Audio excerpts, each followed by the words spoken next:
Arizona was like a lot of prosperous towns in the Old West. Jerome thrived as long as the mine nearby thrived. But when the mine closed down, Jerome became a ghost town. But now, lured by untouched historic buildings and its prime tourist location, people are moving back to Jerome. The only problem is the ghosts aren't moving out.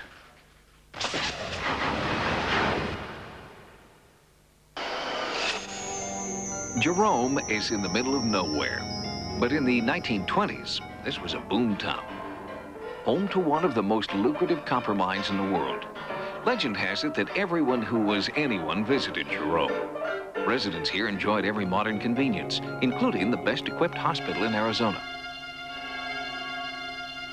Then, in 1953, the mines closed, the money dried up, and Jerome's population plummeted from 15,000 to just a handful of holdouts. The buildings were abandoned. The doors of the hospital were closed, and the owners simply walked away. It's gone through many, many years of being vacant and somehow remained intact. I don't know what basically protected it. In 1994, Larry Altier and his brother Bob purchased the old hospital from the Phelps Dodge Mining Company. They renovated it and reopened it as the Jerome Grand Hotel. It wasn't long before guests and workers alike began experiencing strange, haunting activity. There are things that have happened in this building, then things that I have seen in this building that I can't explain. The main feeling that I get is energy being pulled out of me. There's enough bizarre things that have happened that I couldn't prove that they are hauntings, and I couldn't prove that they're not. Primarily, we hear strange noises. It could sound like a door opening or closing. We had one person on the third floor. Nobody came in the building, and he says that there was somebody knocking on his door and attempted to open it. And now I can rely on myself because I am the one here. There was no other way to get up there. Sightings mounted an investigation led by noted psychic Jerome DeVry. After spending just one night in the hotel, DeVry said she knew why there was so much paranormal activity inside this long-abandoned landmark. As I stop here, this is dense to me. This is heavy. This is thick. I've got goosebumps going up and down my whole body. Accompanied by the Altier brothers and several Jerome residents who had had experiences in the building, DeVry conducted a kind of psychic tour, trying to put a name to the dark, dense energy she felt swirling inside and outside the recently restored hotel. Hey, has anyone ever felt like somebody, psychically coughing on them, or? What was my mother-in-law was staying in the room next door here, and she swears up and down that somebody was walking up and down the hallway up in this area coughing. They had a number of plagues hit the valley. Here with a lot of your underground mining and stuff, some people were more susceptible to lung problems. While it wouldn't be unusual to feel illness and suffering inside a former hospital, Jerome was adamant that what she was sensing were not the spirits of patients. She felt these were victims. I picked up a shooting and a hanging. You did? Yes, I did. I'm telling you, you're scary.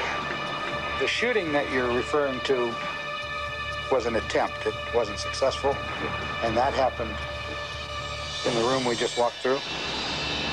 The superintendent was successful in his shooting. Now, here's one I don't know about. Okay, good. Then we did have a successful shooting, Yes. right? Oh, can I add one more thing? Yes. Did somebody fall to their death? This is what I've heard. I cannot document it. I've heard that a guy was injured and he was in a wheelchair. Okay. And he pulled himself out here and he got himself over it. And although DeVry had never visited the hotel or read about its history, she walked directly into this room and revealed a tragic secret. I picked up somebody hanging themselves very clearly in this environment.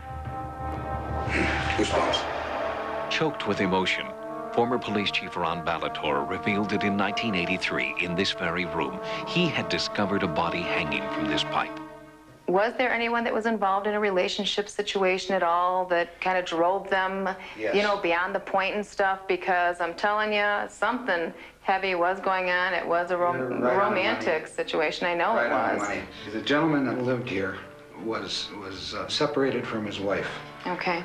by some circumstances that he had no control over at all. Right. As a matter of fact, my understanding is that some relatives really had control of his life. And he did not want to be separated from his wife, nor did she want to be separated from him. But he ended up living here while she was living in Clarkdale. And I guess at some point it just got to be too much for him.